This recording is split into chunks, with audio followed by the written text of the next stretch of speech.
నమస్తే మురుగన్ మిడ్డైకు క్లోజ్ అయ్యి. అసలే అమ్మాయిలకి 6 ప్యాక్ ఉన్న అబ్బాయిలు మాత్రమే కావాలంట. Why should boys have all the fun? ఓ వెహికల్ కంపెనీ వాడి సేల్స్ ప్రమోషన్ కోసం పెట్టుకున్న క్యాప్షన్ అది. దాన్ని ఎలా మార్చారంటే స్మోకింగ్, డ్రింకింగ్, డేటింగ్, తొక్క, తోటకూర, మట్టి, మశానం ఒక్కటి కూడా వదలకుండా అన్ని మొదలెట్టేశారుగా. పార్టీ కల్చర్ పేరుతో మీకు ఫ్రీగా ఎంజాయ్ చేసే అవకాశంతో పాటు మా మగజాతిని తిట్టుకునే సౌకర్యం కూడా కల్పిస్తుంది ఈ సొసైటీ. మీరంతా ఒక్కసారి గుండె మీద చేసుకుని చెప్పండి, మీలో ఎంతమంది అమ్మాయిలు ఒక్కసారి కూడా స్మోకింగ్ కానీ ఆల్కహాల్ కానీ పెళ్లికి ముందు సో కాల్ లవ్ పేరుతో రొమాన్స్ కానీ చేయని వాళ్ళు ఎంతమంది ఉన్నారు? అసలు వర్జిన్స్ ఎంతమంది ఉన్నారు? మీరు చేస్తే కల్చర్, అదే పని మేం చేస్తే మాత్రం తప్పు. ఒక అబ్బాయి ఆర్టీసీ బస్సు ఎక్కాడు, బస్సు అంతా ఫుల్ అయిపోయి ఉంది, ఒకే ఒక సీట్ ఖాళీ ఉంది, అది కూడా ఒక అమ్మాయి పక్కన.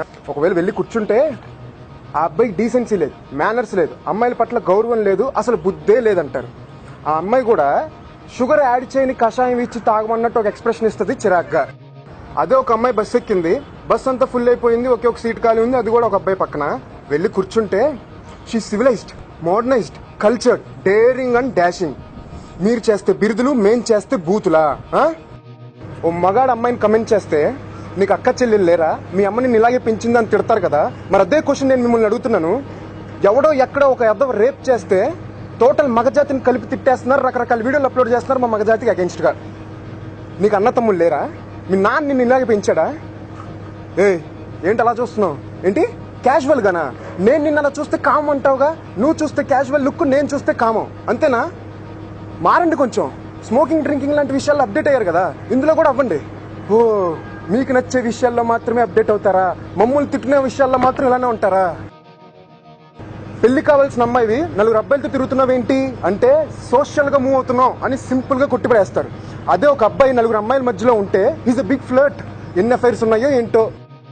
మగాళ్ళు వచ్చి మాయగాలే, ప్రేమంతే యామి చోతలేదే, తాజ్ మహల్ కట్టించింది ఎవరే, విశ్వద పేరు పెట్టి వేమన శతకం రచించింది ఎవరు, ప్రేమించి పెళ్లి కోసం అప్పు చేసి ఇప్పటికీ కుబేరుడికి వడ్డీ మాత్రమే కడుతుంది ఎవరు, సీత కోసం పెద్ద యుద్ధం చేసి రావణాసుని చంపింది ఎవరు, అంతెందుకు world's biggest blockbuster movie Titanic, అందులో హీరో హీరోయిన్ కోసం ప్రాణాలు వదిలేస్తాడు కాబట్టి అంత పెద్ద హిట్ అయిందే కానీ హీరోయిన్ హీరో కోసం ప్రాణాలు వదిలేస్తే మా మగాళ్ళమే ఆ సినిమా చూడం.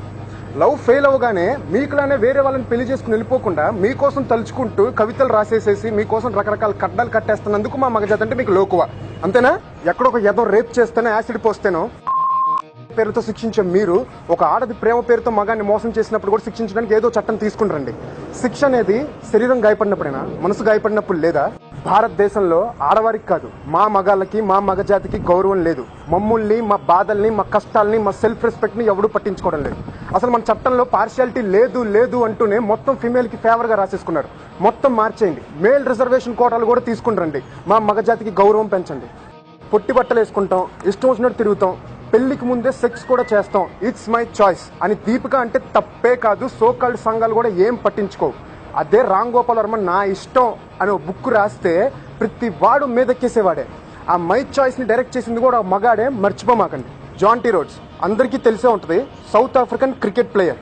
అతని ఫ్యాన్స్ ఏమనుకుంటారో, అతని దేశంలో ప్రజలు ఏమనుకుంటారో అని అస్సలు ఆలోచించకుండా తనకి కూతురు పుడితే ఇండియా అని పేరు పెట్టాడంట. Hats off to you. పరాయి దేశం వాడుకున్న ప్రేమ కూడా మనకు మన సంస్కృతి మీద లేదు. India is a land of customs and traditions. ఒకప్పుడు మనకు అలాంటి బిరుదులు రావడానికి ఆడవారే కారణం, ఇప్పుడు పోతున్నందుకు కూడా ఆడవారే కారణం. ప్రాణం పోసి మన మానవ జాతికి శ్రీకారం చుట్టింది ఆడదైతే అలాంటి గొప్ప స్త్రీమూర్తిని కళ్ళల్లో పెట్టుకుని జీవితాంతం కాపాడాల్సింది ఒక మగాడు. అమ్మ కడుపు నుండి బయటపడి ఈ ప్రపంచాన్ని చూస్తున్న మాకు అమ్మ విలువేంటో తెలుసు, అమ్మాయి విలువేంటో కూడా తెలుసు.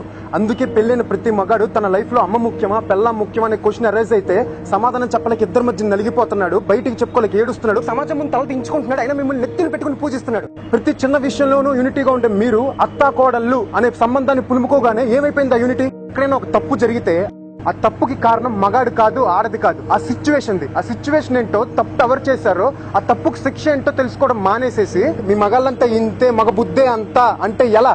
మాలో ఎదవలు ఉన్నారు, అలాంటి వాళ్ళని మాలో అని సంబోధించడానికి మేము కూడా సిగ్గుపడుతున్నాం. కానీ అలాంటి వాళ్ళని బేస్ చేసుకుని టోటల్ మగాల్ని దయచేసి తిట్టకండి. మీకు ప్రాబ్లం వస్తే మీకోసం పోరాడడానికి ముందడిగేసేది ముందు మేమే. ఈ వీడియో చూశాక 10 మంది పొగిడితే 90 మంది తిడతారనే విషయం నాకు తెలుసు. పర్లేదు తిట్టుకోండి, కానీ తిట్టునే ముందు ఒక్కసారి ఆలోచించండి నేను ఎందుకు ఇలా అన్నానో మీకే అర్థం అవుతుంది.